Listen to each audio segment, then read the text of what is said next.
दो जिगरी दोस्त जिनका शायद खाना पीना एक साथ ही होता है और शायद मन की बातें भी एक दूसरे से साझा की जाती हैं। अब एक दोस्त थोड़ा सा गरीबी में आता है, एक दोस्त बहुत अच्छे से उसका टाइम बीत रहा था, तो जो गरीबी में आता है वो कुछ पैसे मांगता है। धीरे धीरे उधारी होने लगती है। उधारी इतनी हो जाती है, पैसों का लेन देन, कि जो गरीब दोस्त है वो 300 रुपए तक अपने पास रख लेता है, यानी उधार के तौर पर ले लेता है। दोस्तों, इसके बाद यहाँ पर इस व्यक्ति को कोई भी चिंता नहीं थी। उसे लगता था कि मेरे पैसे बहुत सही हाथों में हैं, मेरा दोस्त मेरे साथ ऐसे थोड़े करेगा। समय उसकी बात कर रही हूँ जब यहाँ पर यानी चबन्नी से भी यानी पैसे काम किया करते, रुपये नहीं पैसे काम किया करते थे। अब आप सोचिए उस समय में 300 रुपए कितने बेहतर होंगे, कितनी बड़ी बात होगी। जिसके पास 100 रुपए, मानो वो तो अमीर है। जैसे आज लखपति या करोड़पति जिन्हें हम कहते हैं ना, वो 100-100 200-200 रुपए से ही ऐसे बन जाया करते थे। लेकिन कहते हैं ना, दोस्त हमेशा पीठ के पीछे खंजर घोंपते हैं। इस दोस्त ने क्या किया, जब मैं आपको बताऊंगी तो आपकी आंखें भर आएंगी। ये दोस्त अपने दोस्त के साथ एक शादी में जाता है।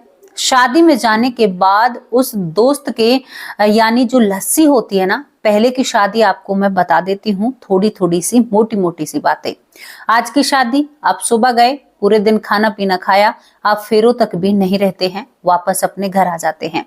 लेकिन पहले की शादी, आज गए हो, कल रुकोगे, परसों रुकोगे, तरसों रुकोगे, उससे आगे भी रुकोगे, ऐसा वहां पर रुकना था। पहले की शादियों में कई कई दिनों में शादियां हुआ करती थी और तब बारात वापस लौटकर आया करती थी। सभी लोग, जितने लोग साथ जाते हैं, अब वहां पर खाना पीना होता है, आखिरी दिन होता है, नाचना गाना होता है। फोटो मैं आपको साइड में लगाती हूँ और आगे लगाएंगे हम फोटो। तो यहाँ पर नाचना गाना होता है और सगा दोस्त जिसके ऊपर पैसे होते हैं, वो उसकी जो लस्सी होती है यानी छाछ जो होती है, उसमें जहर डालकर उसे दे देता है और कहता है कि ले यार मजे ले। ये व्यक्ति अपने तांगा उस समय चलाया करता था। जब उस तांगे में बैठता है तो आधी रास्ते में आकर इसके सांसें लंबी लंबी पड़ने लगती हैं और ये व्यक्ति चलते हुए तांगे से नीचे गिर जाता है, जिससे इसका सर फट जाता है और ऐन मौके पर ही इसकी मृत्यु हो जाती है। लेकिन दोस्तों, यहाँ पर कहानी का अंत नहीं होता है। करता सो भोगता, जो करोगे वो भोगना पड़ेगा, हर हालात में भोगना पड़ेगा। आज हम आपको एक नई बात बताना चाहते हैं। तीसरी ये घटना है हमारे चैनल पर। आपको हम बताते हैं पर काया प्रवेश क्या होता है। पर काया प्रवेश की कहानी या घटना हमने आपको दो, और तीसरी ये है पर काया प्रवेश क्या है। एक आत्मा मरने के बाद किसी दूसरे के शरीर पर बिना जन्म लिए ही कब्जा कर ले, उसे पर काया प्रवेश कहा जाता है। बड़ी रोचक घटना है, ध्यान लगाकर सुनना और बहुत कुछ जानने को मिलेगा। कौन कहता है, हमारे देव ऋषि मुनि। कल दोपहर की जो वीडियो आएगी ना, काफी ज्ञानवर्धक की वीडियो होगी। आपको मंगल ग्रह के बारे में कुछ ऐसी जानकारियां देने वाले हैं जिसे आप सुनकर हैरान हो जाओगे। आपको मोटी सी बात बता दूं, मंगल ग्रह पर गणेश भगवान की प्रतिमा पाई है, जिस पर नासा मौन होकर बैठा हुआ है, जबकि उन चित्रों को पब्लिक करने वाला या चित्रों को लोगों को दिखाने वाला भी नासा ही होता है। और इसकी जो कहानी आप जानोगे ना, तो आपको काफी रोमांच और बहुत अच्छा लगेगा। इस घटना को जानिए कि कैसे ये लड़का पर काया प्रवेश करता है, ये व्यक्ति जिसकी पत्नी भी होती है, जिसका बेटा भी होता है, और कहां पर काया प्रवेश करता है, यानी बिना किसी के गर्भ से इसका जन्म हो जाना, पुनर्जन्म, यानी बिना किसी गर्भ में रहे दूसरे की काया पर कब्जा। और इसने किया भी किसकी काया पर, 3.5 साल के बच्चे की काया पर इसने प्रवेश किया था। और दोस्तों, ये बहुत दिनों तक उस काया के अंदर रहता है। अब क्या इसको आप भूत कहोगे, पिशाच कहोगे, क्या कहोगे, ये आप अपनी समझ से एक आंसर मुझे जरूर देना। ये घटना बड़ी रोचक सी है। चलिए आपको इस घटना की तरफ लेकर चलती हूँ। आपको यूपी के मुजफ्फरनगर में, यानी यूपी के मुजफ्फरनगर जिले में चलना होगा, जहां पर रसुलपुर गांव पड़ता है। रसुलपुर गांव में एक गिरधारी लाल जाट नाम का व्यक्ति रहता है। दोस्तों, जो गिरधारी लाल है, उनकी पत्नी का नाम राजकली है। राजकली और इनका बेटा है यहाँ पर जसवीर लाल जाट। और ये बात मैं आपसे कर रही हूं 1950 की। 1950 की आपसे बात करती हूं। 1950 में जसवीर का जन्म होता है, जो इनका बेटा है राजकली और गिरधारी लाल का, इनके बेटे का जन्म होता है। और दोस्तों यहाँ पर ये बेटा बड़ा होने लगता है। बेटे का नाम जसवीर लाल रख दिया जाता है। जसवीर लाल धीरे धीरे बड़ा होता है।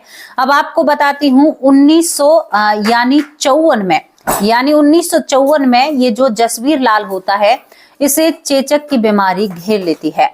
अब जिस दौर की मैं आपसे बातें कर रही हूँ, उस दौर में चेचक बीमारी बहुत बड़ी महामारी के रूप में थी। चेचक जिसको हो जाता था, सब लोग सोचते थे कि अब बचना मुश्किल है। माता भी इसे कहा जाता था, कई उपाय किए जाते थे, लेकिन चेचक एक बहुत गंभीर बीमारी मानी जाया करती थी। इस करीबन 3-4 साल के बच्चे को यहाँ पर जसवीर लाल को वो बीमारी हो जाती है। बहुत तेज बुखार होता है चेचक बीमारी में, यानी माता में बहुत ही तेज बुखार चढ़ता है। ये बात आप लोगों को भी पता है। अब यहाँ पर जो जसवीर लाल होता है वो बहुत ही बुखार में तपता रहता है। 3 दिन हो जाते हैं, ना ही किसी दवा से इनको इलाज यानी आराम लग रहा है। यहाँ पर जो गिरधारी लाल होते हैं वो रोते हैं बेटे के लिए, हमारे बेटे को क्या हुआ, एक लौता बेटा। यहाँ पर ये परेशानी चलती रहती है। रात हो रही थी, रात के वक्त देखता है इसका जो जसवीर बेटा होता है उसकी सांसें लंबी लंबी चलने लगती हैं। चेहरे पर, पूरे शरीर पर माता आई हुई थी, यानी चेचक बीमारी हुई पड़ी थी। और इतना तेज बुखार था कि पट्टियां रखने से भी बुखार कम होने का नाम नहीं लेता है। यहाँ पर जो गिरधारी लाल होता है वो अपने पड़ोसियों को बुलाकर अपने पास बिठा लेता है। कहता है कि मेरा बेटा आज नहीं बचेगा, वो जीवित नहीं रहेगा, क्योंकि हालत ही इतनी खराब है। और यहाँ पर ये जो जसवीर लाल होता है अपनी आंखें नहीं खोलता है। आसपास के लोग पास बैठे हुए थे। दोस्तों थोड़ी देर बाद इस लड़के की सांसें भी रुक जाती हैं।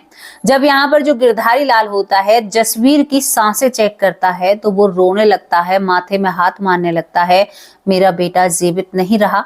वैद्य को बुलाया जाता है, वैद्य भी उसे मृत घोषित कर देता है। 3.5 साल के लड़के को, यानी 3.5 साल का ही था वो। अब आप बताइए, यहाँ पर एक पिता विलाप करता है। रात का समय था। एक और बात आपको बता दूं, जो हिंदू रीति रिवाज से आपको बताना चाहती हूँ, जो नवजात बच्चे होते हैं या छोटे जो बालक होते हैं, 15 साल तक था पहले 15 साल तक माना जाता था, लेकिन अब करने लगे हैं अंतिम संस्कार। लेकिन पहले 12 से 15 साल यानी 1 से 15 साल के बच्चे को जमीन के अंदर दफनाया ही जाता था।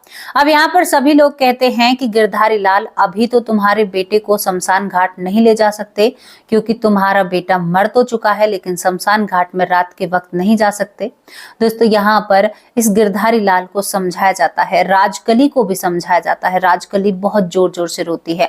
धीरे धीरे वक्त निकलता है, 3 घंटे बीत जाते हैं, लेकिन एक बाप को कहाँ चैन था। गिरधारी लाल अपने बेटे से बहुत प्रेम करता था। एक बेटा था, संतान बड़ी मुश्किल से हुई थी।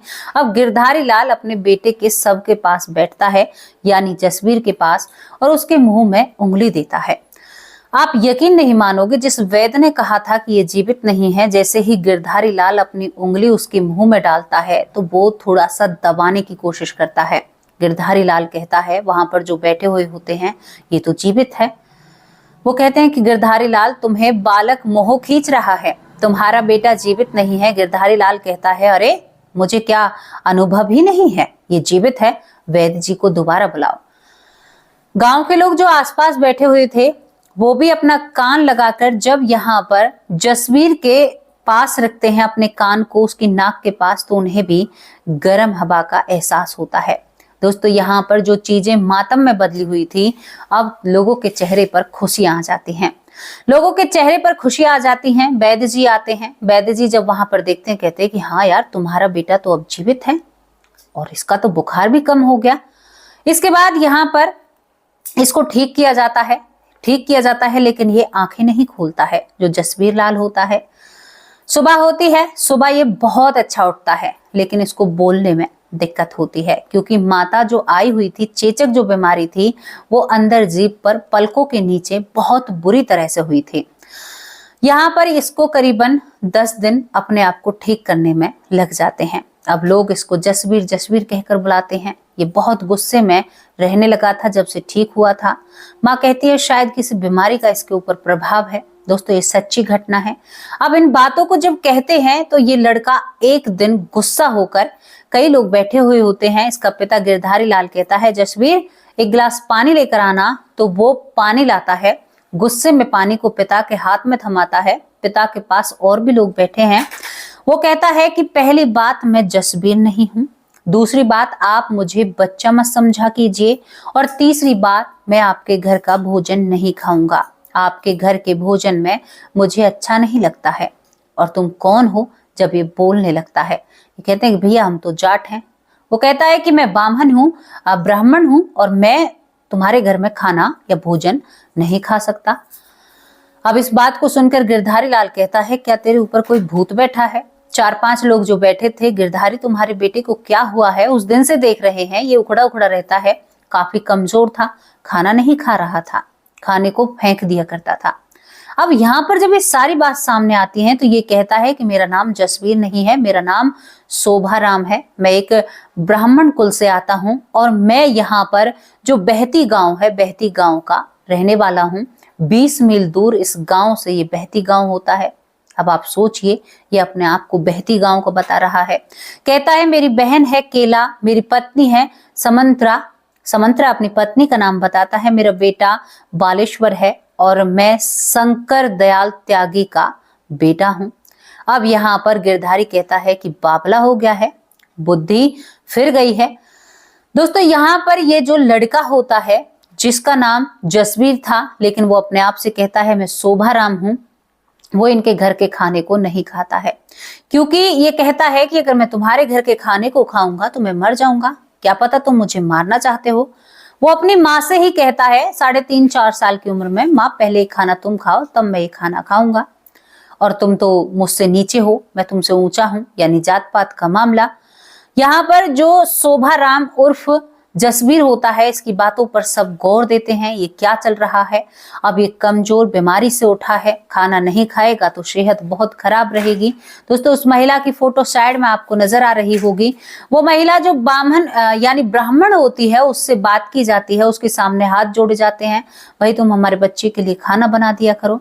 अब इसके लिए जो यहाँ पर जसवीर होता है, जो चेचक से ठीक हुआ है, ये इतना बदल गया है कि इसके लिए खाना ब्राह्मण परिवार से आता है। वो महिला खाना बनाती है, लेकिन बीच बीच में वो महिला कहीं चली भी जाती है तो ये जो परिवार होता है, गिरधारी लाल का परिवार, ये अपने हाथों से खाना बनाकर ये झूठ बोलकर कह दिया करते थे कि ये खाना वहीं से आया है, उसी महिला ने बनाया है।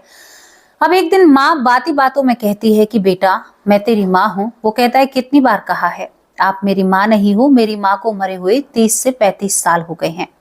माँ रोने लगती है, तूने मुझे बदमाश जीते जी मार दिया, तू कैसा बेटा है रे। वो कहता है कि माँ आप क्यों नहीं समझती, मैं आपसे माँ कहता हूँ लेकिन मैं आपका बेटा नहीं हूँ, मैं जसवीर लाल नहीं हूँ, मेरा नाम शोभाराम है। आपको यकीन ना हो तो आप मुझे बहती गांव ले जाओ।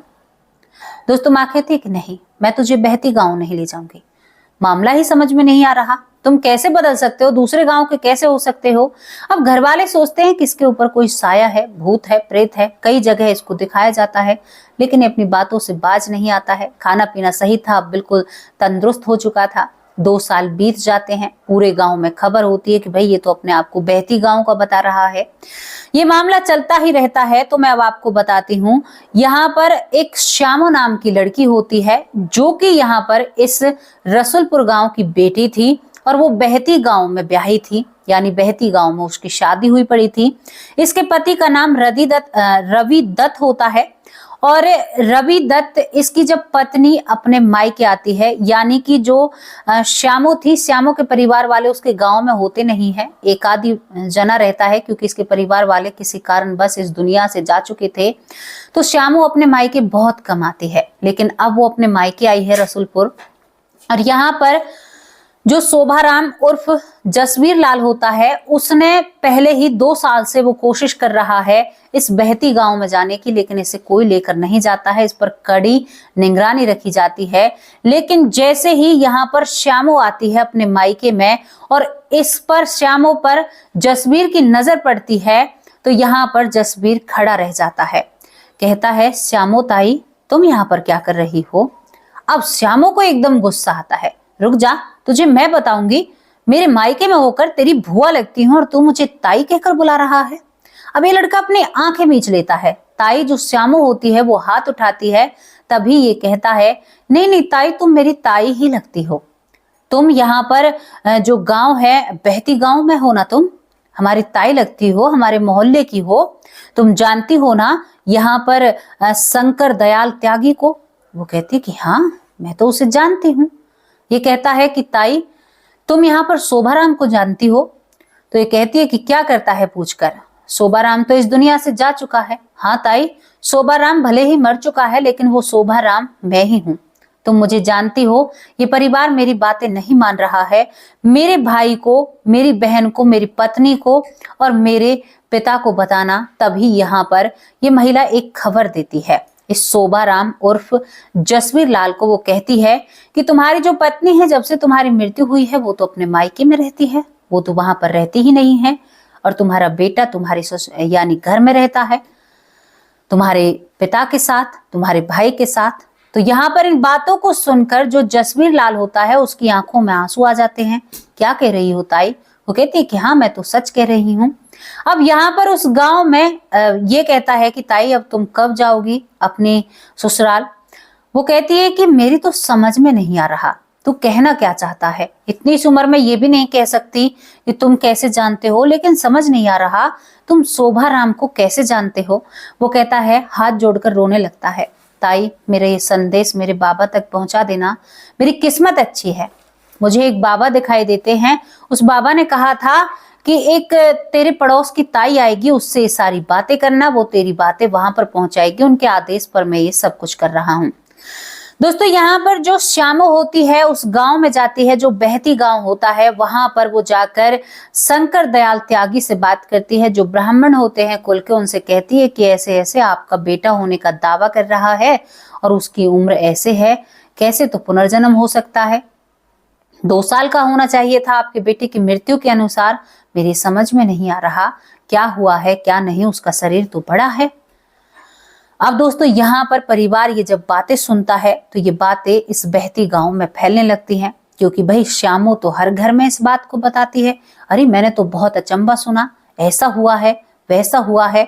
अब इन सारी बातों के होते हुए भी यहाँ पर ये परिवार थोड़ा सा सटकता है कि भाई हम वहां पर कैसे जा सकते हैं, ऐसा कैसे हो सकता है। इसके बाद भी इस परिवार का जो बेटा होता है यानी शोभाराम का छोटा भाई उस गांव में जाता है। जैसे ही शोभाराम का छोटा भाई उस गांव में जाता है तो जो जसवीर लाल होता है वो जाते ही शोभाराम के छोटे भाई को लिपट जाता है। कहता है, कैसा है मेरे छोटे भाई, तू आ क्या? ये कहता है कि तू मेरा भाई कैसे हो सकता है, तू शोभाराम कैसे हो सकता है, ये मामला मेरी समझ में नहीं आ रहा।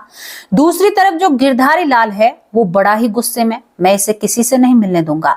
अरे इसे, ये तो हमारे बच्चे को ले जाएंगे, इसके ऊपर कोई साया है, इनका बेटा भूत बनकर हमारे बेटे को सता रहा है। वो इस तरह की बातें करता है। कई तरह के बाबाओं के पास अपने इस बेटे को, जो जसवीर लाल है, इसको लेकर जाता है, लेकिन कुछ भी नहीं हो पाता। अब यहाँ पर ये लड़का कहता है कि मैं तुम्हारा ही भाई हूँ, जो जसवीर होता है, मैं पक्का भाई हूँ, मुझे यहाँ से लेकर जाओ ना। लेकिन पिता मानने के लिए तैयार ना। दोस्तों यहाँ पर जो शोभाराम का भाई होता है वो घर जाकर शंकर दयाल त्यागी से कहता है, बाबा वो हमारा ही भाई है, लेकिन मुझे नहीं पता क्या हुआ क्या नहीं हुआ, वो कैसे हमारा भाई हो सकता है। ये बड़ी असमंजस की बात थी। ये गांव में जब एक खबर पहुंचती है तो एक एलपी मल्होत्रा होते हैं, जो कि एक पेशे से डॉक्टर होते हैं, एलपी मल्होत्रा, वो इस केस पर रिसर्च करते हैं तो उन्हें भी ज्यादा खास कुछ इस केस पर मिलता नहीं है। लेकिन एक हैरान करने वाली थी, क्योंकि वो डॉक्टर थे। हैरान करने वाली बात क्या होती है? बात ये होती है कि जो व्यक्ति जीवित ही, मतलब जिसने गर्भ से जन्म ही नहीं लिया, वो दूसरी काया को कैसे पा सकता है, ये समझ से परे था। धीरे धीरे ये खबर, वक्त बीतता है। दूसरी तरफ यहाँ पर जो शंकर दयाल है वो यहाँ पर जसवीर लाल के पिता गिरधारी लाल को बहला फुसलाने में लगता है। वो कहता है कि भाई मैं तुझे ये सुविधा दूंगा, यानी उसे लालच देता है भाई तू हमें हमारे बेटे से मिलने दे, क्या बात है हम भी जानना चाहते हैं। लेकिन गिरधारी बिल्कुल अडिग अपनी बात पर। लेकिन तभी थोड़ा बहुत लोभ लालच दिया जाता है तो गिरधारी समझ जाता है और गिरधारी अपने बेटे को, जो जिसका नाम जसवीर लाल जाट होता है, उसे यहाँ पर शोभा राम के, यानी शोभा राम का जो पिछला घर था वो वहां पर भेज देता है, दयाल त्यागी के घर। वहां पर जाते ही शोभा राम इतना प्रसन्न होता है, इतना खुश होता है, छोटे भाई को लिपट जाता है, अपने पिता को लिपट जाता है और सबसे बातें करता है। बहुत ही उसका मन लगता है। और यहाँ पर एक मैं आपको बताऊं, शुगर मिल के जो मैनेजर होते हैं वो भी इस पर स्टडी करते हैं, बहुत बड़े बड़े लोग इस पर छानबीन करते हैं, लेकिन कहीं भी मंजाल है एक शब्द इधर से उधर झूठ हो जाए, सारी बातें सत्य होती हैं। लेकिन ये पर काया प्रवेश हुआ कैसे, उनकी समझ में जब ये बात नहीं आई, इसको पीछे नाम दिया गया पर काया प्रवेश, लेकिन हमारे ग्रंथों में लिखा हुआ है इसके बारे में भी। अब दोस्तों यहाँ पर बड़ी हलचल मची हुई है, लेकिन घर में खुशी है, शोभाराम आ चुके हैं। अब शोभाराम से सभी ये कहते हैं कि तुम्हें उस दिन तांगे पर क्या हुआ। जब शोभाराम इस बात का राज खोलते हैं तो पैरों तले जमीन खिसक जाती है। शोभाराम कहते हैं कि मेरे दोस्त को जानते हो, नाम गोपनीय रखेंगे हम। हाँ कहते हैं कि हाँ जानते हैं, आप लोगों को पता है मैंने उस दोस्त को 300 रुपए दिए थे। ये कहते हैं क्या? ये कहता है कि उस दोस्त के साथ मैं एक शादी में जाता हूँ अपना तांगा बुग्गी लेकर, वहां पर हम खूब मजे करते हैं, 4 दिन हम वहां पर रहते हैं। चौथे दिन वो दोस्त मुझे लस्सी यानी छाछ लाकर पिलाता है। अब उसने छाछ में लाकर मुझे जाने क्या पिलाया, उसे पीते ही मेरा जी घुटने लगता है। मैं तांगे से जैसे ही नीचे गिरता हूँ, चलते हुए तांगे से पत्थर में सर लगने के कारण मेरी मृत्यु हो जाती है। जहर से तो मैं नहीं मरा, लेकिन ऐसे मैं मर जाता हूं। उसके बाद और भी जो रहस्य खोलता है वो रहस्य काफी हैरान करने वाले थे। ये अपने पिता को बताता है, यहाँ पर शंकर दयाल को वो कहता है कि बाबा जब मैं मरता हूं तो मैं भूत बनकर घूम रहा था। तभी मेरे सामने एक बाबा आते हैं और वो कहते हैं कि तुम्हें जो लड़का बीमार पड़ा है, जो 3.5 साल का जसवीर है, उसकी लंबी सांसें हैं, वो देह त्यागने वाला है, तुम्हें उस देह में जाना होगा। तुम्हारा अभी टाइम नहीं था, अब तुम्हें उस शरीर में प्रवेश करना होगा और वहीं पर तुम्हें रहना होगा। बाबा मैं उसके कहने पर इस शरीर में आया हूं। और यहाँ पर शोभा राम ने अपनी हर एक चीज को बिल्कुल एक तरीके से बता दिया था और अपने बेटा से मिलकर वो बहुत खुश होता है, यानी बालेश्वर से। बालेश्वर उसके बेटे का नाम होता है। यहाँ पर पत्नी की बातों को सुनकर कि मेरे मरने के बाद घर को छोड़कर चली गई, बेटे को छोड़कर चली गई, तो उसकी आंखें भर आती हैं। लेकिन वो पत्नी खबर सुनकर इस यहाँ पर शोभा राम से मिलने के लिए आती है। दोस्तों ये एक ऐसा नया केस था जो विदेश तक इसकी गूंज होती है। डॉक्टर स्टीवेंसन इस पर करीबन 3 बार भारत आते हैं और 3 बार रिसर्च करते हैं। पहली रिसर्च में जब उनको शोभा राम उर्फ जसवीर लाल मिलते हैं, बड़े उदास मिलते हैं, मानो किसी से बात नहीं करना चाहते, क्योंकि जो यहाँ पर गिरधारी लाल होते हैं वो उसे किसी से भी नहीं मिलने देते हैं, यानी इनके अब के जन्म के पिता गिरधारी लाल जाट, वो किसी से भी उसको मिलने नहीं देते हैं। लेकिन स्टीवेंसन वहां से जानकारी लेते हैं। जब दूसरी बार आते हैं तो दूसरी बार भी यहाँ पर जो यहाँ पर जसवीर लाल होता है वो बहुत उदास होता है। लेकिन तीसरी बार यहाँ पर जब 1971 में डॉक्टर स्टीवेंसन आते हैं और जब यहाँ पर इस शोभा राम उर्फ जसवीर लाल जाट का इंटरव्यू लिया जाता है तो ये काफी खुश था। अब ये बीच का फासला क्यों था मैं आपको बता देना चाहती हूँ। बीच का फासला इसलिए था क्योंकि बीच के फासले में इसके पिता ने इसको मिलने नहीं दिया, लेकिन उसके बाद इसके पिता ने इसको छुट्टा यानी छोड़ दिया था, बेटा तू जहां मन करे वहां जा सकता है। जब ये अपने परिवार वालों से मिलता है तो ये बहुत खुश होता है। यहाँ पर शंकर दयाल त्यागी जब आखिरी सांस लेते हैं, आपको मैं क्या बताऊं, एक बार मिलने के बाद फिर इस गिरधारी ने अपना जो लगाम है वो कस ली थी। जब शंकर दयाल त्यागी यानी इसके पिछले जन्म के पिता, यानी जो पिछले शरीर के पिता होते हैं शोभा राम के, उनकी लंबी सांसें पड़ती हैं तो वो यहाँ पर जसवीर लाल को बुलाते हैं, लेकिन गिरधारी जाने नहीं देता है। लेकिन उसके बाद गिरधारी को समझ में आता है। धीरे धीरे यहाँ पर शोभाराम उर्फ जसवीर लाल भी समझ जाता है। दोस्तों, शोभाराम के जब छोटे भाई की शादी होती है तो यहाँ पर शोभाराम के छोटे भाई की जब शादी होती है तो यहाँ पर जसवीर लाल को बड़ा कर ही सबको यानी सबको बताया जाता है कि ये घर के बड़े बेटे हैं और बड़े मान सम्मान से उनके साथ सब कार्य किए जाते हैं, मतलब वो घर के हेड बनाए जाते हैं। इस तरह से आगे का जीवन यहाँ पर जो शोभाराम उर्फ जसवीर लाल है उनका जीवन बीतता है।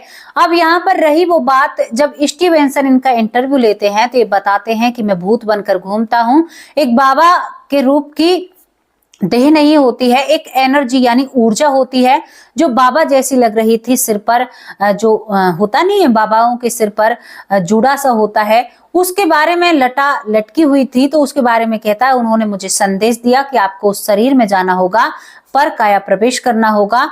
उसके बाद आज भी स्टीवेंसन को बताया जाता है, उनकी किताब में साफ तौर पर लिखा हुआ है, बताया जाता है कि बाबा उनके सपने में आते हैं और वो जब भी कोई गलत या अच्छा होता है तो वो बता कर जाते हैं। यहाँ पर एक किस्सा ऐसा है कि जो ये शोभाराम होता है यानी जसवीर लाल जब बड़ा हो जाता है तो इसकी शादी तय करने की बात की जाती है, जिससे यहाँ पर जसवीर राम बिल्कुल राजी नहीं था उस लड़की से शादी करने के लिए। तभी वो बाबा इसके सपने में आता है और उससे कहता है कि तू चिंता मत कर, इस बात पर कलेश मत कर, यानी वो घर छोड़कर भागने वाला था कि शादी को मैं नहीं करूंगा। तो वो बाबा कहता है कि वो लड़की खुद ही अपने आप मना कर देगी, तुम्हारी लेन देन के ऊपर या कोई ऐसी बात होगी जिसके ऊपर एक दूसरे में टकराव होगा, तुम्हारी ये शादी नहीं होगी, तुम निश्चिंत होकर रहो। ये भी वो स्टीवेंसन को जसवीर लाल जाट अपनी कहानी में बताते हैं और कहते हैं कि मैंने इस तरह से, यानी वो भूत के बारे में भी जिक्र करते हैं। कौन कहता है पुनर्जन्म नहीं होता, कौन कहता है नर्क और स्वर्ग नहीं होता, कौन कहता है किसी दूसरे की काया में आत्मा प्रवेश नहीं करती। ये प्रकृति है मेरे भाई, ये ब्रह्मांड है, भगवान चला रहे हैं, वो जो चाहेंगे वो करेंगे। हम और आप कौन खेत की मूली हैं? हमारे डंके बजाने से, हमारे कहने से कि नहीं ये नहीं है, ये नहीं हो सकता, क्या चीजें बदल जाएंगी? हम नहीं बदल सकते, हमारी औकात नहीं है बदलने की। हम उनके हाथ की कठपुतली हैं। जितना अच्छा तुम कार्य करोगे, लोगों को खेल दिखाओगे, उतना अच्छा ही तुम्हारे मार्क्स आएंगे। अरे जितनी तुम भक्ति करोगे, जितना जिन्होंने हमारी डोर को पकड़ रखा है उनके प्रति तुम ईमानदार रहोगे, तो तुम्हारा जीवन कितना प्यारा रहेगा, कितना अच्छा जीवन रहेगा। इस बात को क्यों नहीं सोचते हो? पुनर्जन्म भी होता है, पर काया प्रवेश भी होता है। आज पर काया प्रवेश शब्द ढूंढ कर लाई हूं आप लोगों के लिए। मैं भी सोचती थी कि भाई ये क्या होता है, इसका नाम भी तो कुछ होगा। आज मुझे पता चला कि इसका नाम पर काया प्रवेश है। तो दोस्तों, कैसी लगी आप लोगों की स्टोरी? ये अपनी बहन का नाम भी बताता है। पूरी जिंदगी जब इनके दिल मिल जाते हैं यानी परिवार मिल जाते हैं तो ज्यादातर ये यहाँ पर बहती गांव में रहना ही पसंद करता है। श्यामो ताई का बहुत शुक्रगुजार होता है कि उन्होंने उसको उसके परिवार से मिलाया। दोस्तों, ये ऐसी घटना थी जिसमें बहुत सारी बातें बहुत हैरान करने वाली थी। आप सोचकर देखिए, एक बच्चा जो मर चुका था जीवित होकर एक जवान व्यक्ति बन जाता है। यहाँ पर कहते हैं कि जसवीर लाल जाट हमेशा जवानों की सी एक्टिंग किया करता था। लोग एक्टिंग कहते हैं लेकिन वो सच में ही ऐसा था। तो कैसी लगी आप लोगों को स्टोरी? अपनी राय कमेंट बॉक्स में लिखते जरूर जाना। कहानी या घटना बहुत बड़ी थी, अब क्या करूं, आप लोगों के नाम नहीं ले पाई हूं।